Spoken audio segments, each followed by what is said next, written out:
What's up guys, TGA here.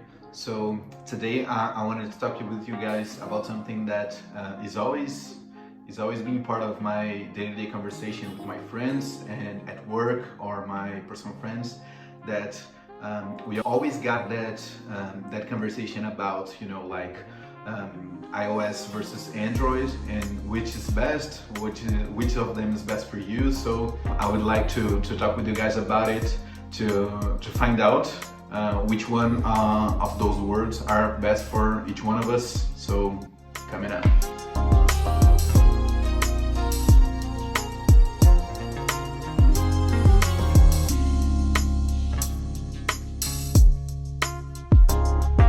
I guess we can start with talking about entry price. For most people, the entry price is a deal breaker, because Android is a much more likable entry price for many devices. Of course, that on both words we got some smartphones that goes to thousands of euros. I guess entry price is a thing that we must consider. I would say that actually I'm biased because iOS developer, so of course that if you look right here, there's a Mac and I'm filming on that on my beating up iPhone XR. But for me, I would say that I preferred to save the money and go iPhone, because it makes sense for me if we consider that I work with this platform, and so it makes a lot of sense to me. So, but it's much more expensive, so if you like this, you probably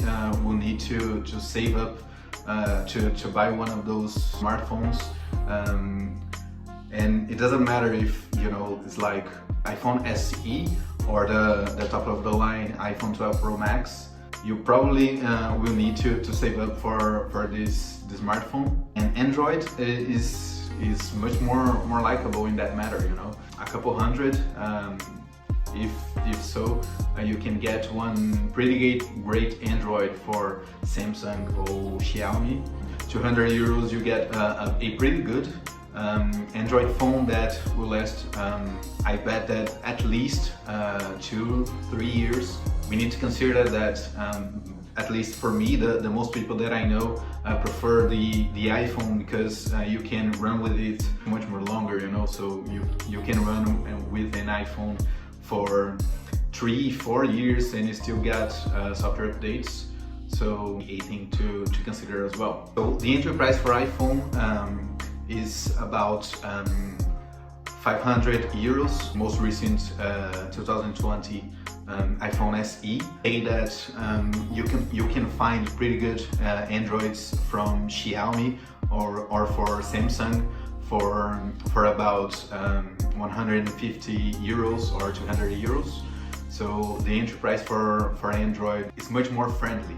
We are talking about price. I guess is something that we have to consider, is that you much likely will trying to get the full kit, as I say, that you go to the phone through the watch to the earbuds. So is a thing to consider.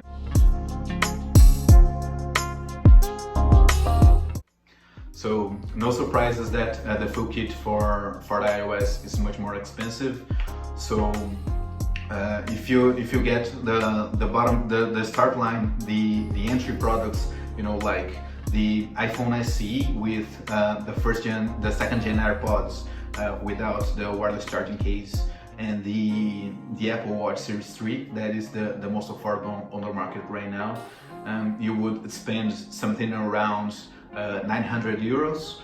And if you go all the way to the top to iPhone 12 Pro Max and with Apple Watch Series 6 and AirPods Pro, you would spend somewhere around 2,700 euros or more. So it's a thing to consider, that if you're aiming for that full kit, you probably will need to save up when you are diving on the iOS world. So as for the Android side, much less. So we are talking about with 550 euros you can get I took a base for the the Galaxy A52. That is a recent launched Samsung phone, and is a pretty good phone. Dave 2D make a real good review from that, so I'm gonna put that his video on the card right here. And also in that price, I'm considering that you can get the Galaxy Buds Plus and the Galaxy Fit.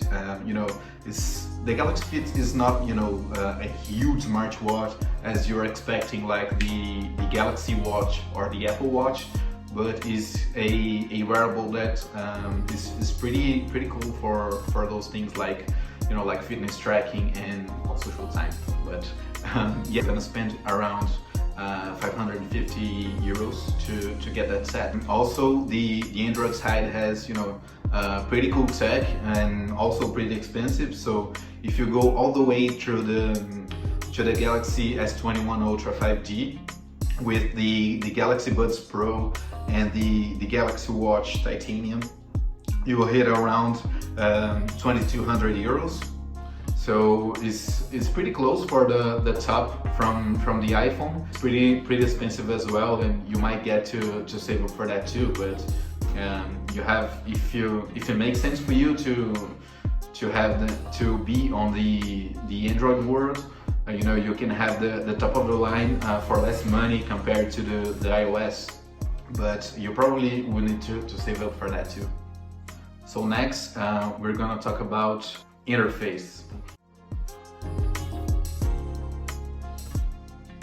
I guess when you are in the Apple world, it's pretty easy to use the interface of the iPhone, because it's very similar on Mac and iPad and these kind of things. So for many devices from Apple, the interface is pretty much very similar.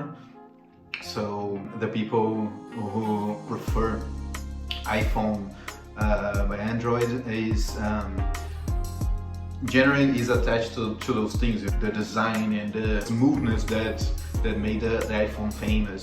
On the other hand, for my friends that prefer Android, they told me that they like the customizability, is that a word? But they like that they are able to customize their home screen and, you know, widgets. Although we have those on iOS 14, on Android is much more like customizable. You can, you know, more sizes, you can pretty much set up them everywhere on the screen. And on the iPhone side, you don't have that, you know. The device clamps you know, just like set the proper position. You can reallocate, but with not much liberty, and the guys on Android love that, you know. So widgets are pretty much present in Android, I guess, in 2010, I suppose. And we got this on iPhones just last year on iOS 14. So the guys on Android like those customizable things that have much more freedom to work with on Android phones. So is that a thing to consider if this matters to you? And also the Androids, you have a variety of launchers that you might prefer, you know, like the launcher for the Xiaomi is different from the Samsung, that it's different from Motorola. You have that variety, and on the other hand, on iPhones we have that Springboard that is pretty much the same since the first gen. So of course that the icons changed a bit, but until iOS 14 that was introduced widgets, it was pretty much the same, you know, like the collections of icons spread on your screen. So if that matter to you, if not, and these kind of things, I guess, can help you to choose, you know, those things matter to you or not. We're gonna talk about software updates. So it's a thing that you might consider, because, you know, on the iPhone side, on the iOS side, now we are current with 5 years straight of software updates. So the fellows that are still rocking the iPhone 6s are still getting software updates, you can get the iOS 14 with a 5 years old device. So you may consider that as well to, it might worth the price, because you are expanding much more on the device. You will carry it much more longer, so you put that on the balance as well.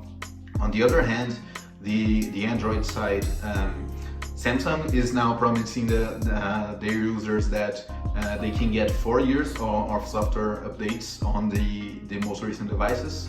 And I guess these recent Samsung phones are pretty durable as well, but I guess on that matter, the iOS has a bit more advantage in 1 year gap, that you have a software updates for more time than the Android side. So if you're okay with having to change your phone more frequently than not, you may choose, I guess, is a pretty good choice to aim for the Android side. But if you're like me, that prefer to rock the same phone for 5 years, iOS is a pretty good choice.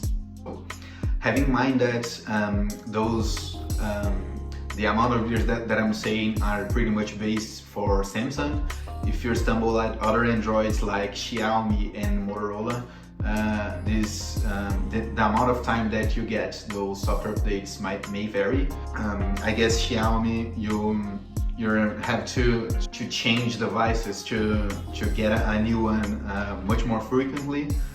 Maybe on the Pixel lineup, that is a pretty good lineup as well. The OnePlus, I guess they are very able to deliver to you 4 years of software updates. But the based Android phones, I guess it's hard to tell that 4 years later you are still getting software updates with the newest, like security and new features that are being released from Android by Google. So you may keep that in mind.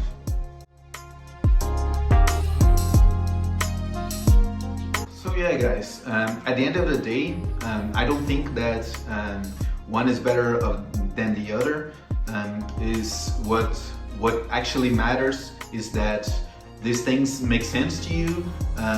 For me, makes more sense to be on iOS world, because as I already said, is that what I do for a living. So I make iOS apps, so makes much sense to me to have an iPhone and a Mac and Apple Watch and things like that than be on Android side, because I'm developing iOS apps. Is much easier for me to do my job using their stuff than not. So, but you may consider what's matter for yourself.